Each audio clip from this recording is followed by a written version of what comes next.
বিবাহিত মহিলারা ভুল করেও সিঁদুর এমনভাবে ব্যবহার করবেন না, না হলে আপনার স্বামীর অমঙ্গল হতে পারে বা মৃত্যু পর্যন্ত হতে পারে। হ্যাঁ বন্ধুরা, ঠিকই শুনেছেন। সিঁদুর ভুলভাবে বা ভুল নিয়মে আপনারা যদি ব্যবহার করেন, তাহলে কিন্তু আপনার স্বামীর জন্যই অমঙ্গল হয় এবং গৃহস্থ বাড়ির জন্যও অমঙ্গল হয়।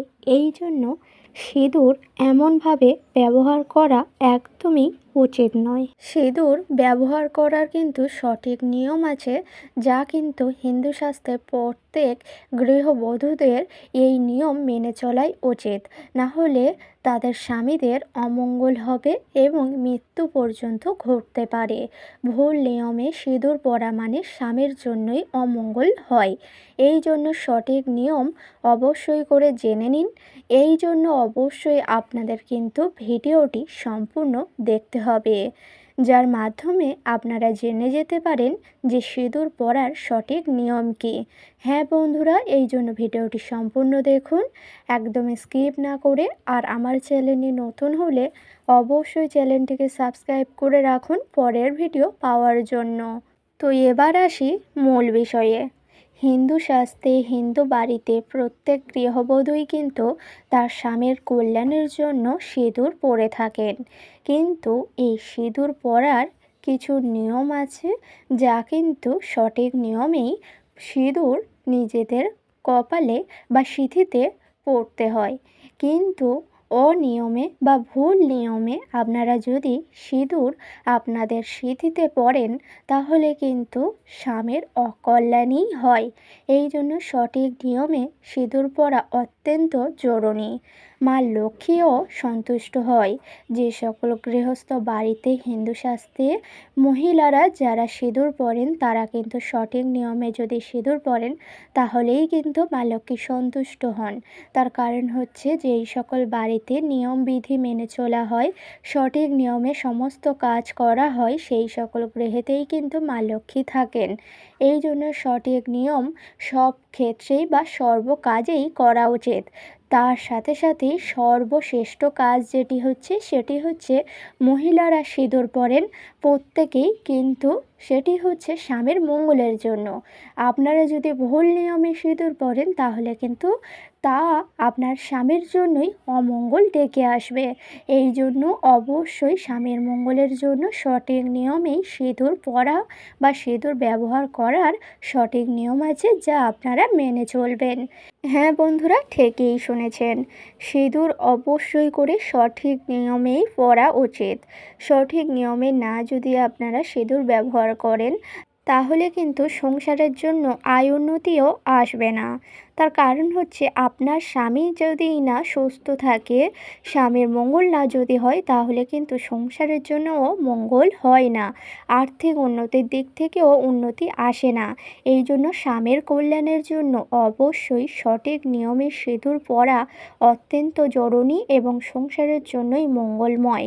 এই জন্য আর্থিক উন্নতির জন্য, সৌভাগ্য সংসারে রাখার জন্য অবশ্যই করে কিছু বিশেষ নিয়ম আছে, তা কিন্তু সিঁদুর পরার সময় মেনে চলতে হবে।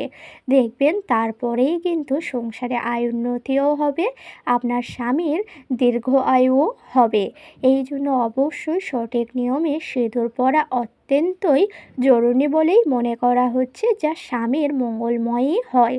তো তার সাথে সাথে বলি বন্ধুরা, সিঁদুর তো পরার নিয়ম আছে সঠিকভাবে, তা কিন্তু এই ভিডিওর মাধ্যমে জানাবো। এবং তার সাথে সাথে বলি বন্ধুরা, স্বামীর মঙ্গলের জন্য, বাড়ির মঙ্গলের জন্য গৃহস্থ বধূদের যেই কাজগুলি করলে সংসারে মঙ্গলময় হয়, সেই কাজগুলি আপনারা কিন্তু প্রতিদিনই মেনে চলবেন। যেমন গৃহস্থ বধূদের অবশ্যই করে তাড়াতাড়ি ঘুম থেকে উঠে যাওয়া, অর্থাৎ সূর্যোদয় হওয়ার সাথে সাথে গৃহস্থ বধূরা যদি ঘুম থেকে উঠে যায় এবং সূর্যদেবকে প্রণাম করে বাড়ির সমস্ত কাজকর্ম সকাল সকাল সেরে সমস্ত বাসি কাজ সারার পরে, তারপরেই কিন্তু চান সেরে যদি সকালের নিত্য পূজা, অর্থাৎ বাড়ির পূজা যদি সম্পূর্ণ করে নিতে পারেন, বাড়িতে যদি পূজা আরাধনা সকাল সকাল করা হয়, তাহলেই কিন্তু সেই সকল গৃহেতেই মা লক্ষ্মী আসেন এবং আয়োন্নতিও আসে। এই জন্য অবশ্যই করে বাড়ির মঙ্গলের জন্য বাড়িতে সবসময় তাড়াতাড়ি ঘুম থেকে ওঠা এবং তার সাথে সাথে বাড়ির পূজা পাঠ করা, সন্ধ্যা আরতি করা, এই সকল গৃহেতেই কিন্তু মা লক্ষ্মী বসবাস করেন বা স্থিত হন। এই জন্য এই কাজগুলি গৃহস্থ বধূরা যদি করতে পারেন প্রতিদিন, তাহলে সংসারের জন্যই মঙ্গলময় হয়। এবং বিশেষ করে খেয়াল রাখবেন বাড়ির তুলসীতলা এবং বাড়ির সদর দরজা। বাড়ির গৃহস্থ বধূরা অবশ্যই করেই হয়তো ঘরবাড়ি পরিষ্কার পরিচ্ছন্ন করে রাখেন, কিন্তু তার মধ্যে সবথেকে গুরুত্বপূর্ণ যেই স্থানটি হলো সেটি হচ্ছে বাড়ির সদর দরজা। বাড়ির সদর দরজা কেন পরিষ্কার রাখবেন? তার কারণ হলো বাড়ির সদর দরজায় দিয়েই কিন্তু মা লক্ষ্মী গৃহেতে আসেন। এই জন্য বাড়ির সদর দরজা সবসময় পরিষ্কার পরিচ্ছন্ন করে রাখবেন, যার ফলে মা লক্ষ্মী আপনার গৃহেতে আসেন এবং সৌভাগ্য আপনার সংসারেই বয়ে আসে। এই জন্য সদর দরজা সবসময় পরিষ্কার পরিচ্ছন্ন করে রাখবেন এবং তার সাথে সাথে বাড়ির তুলসী তলাতেও কিন্তু মা লক্ষ্মীই থাকেন।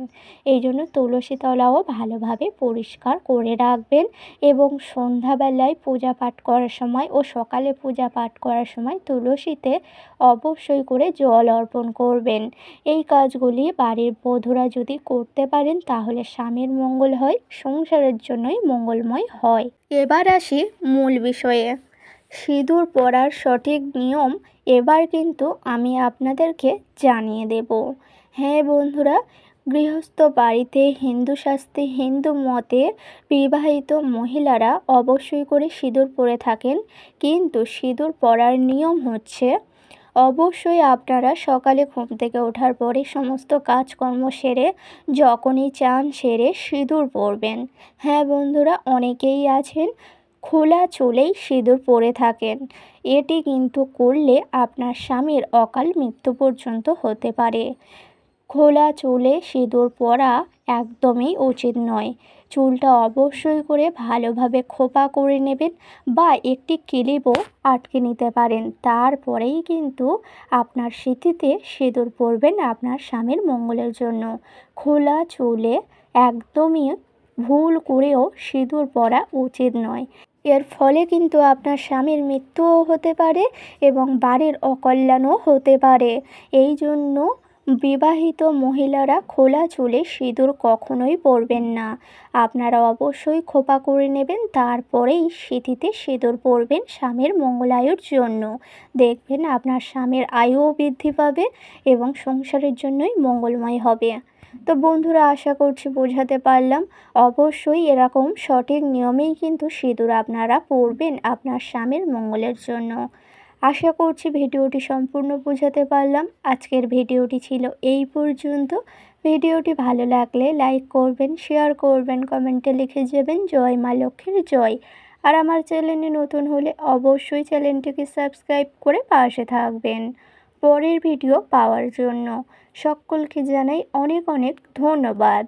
হরে কৃষ্ণ, রাধে রাধে।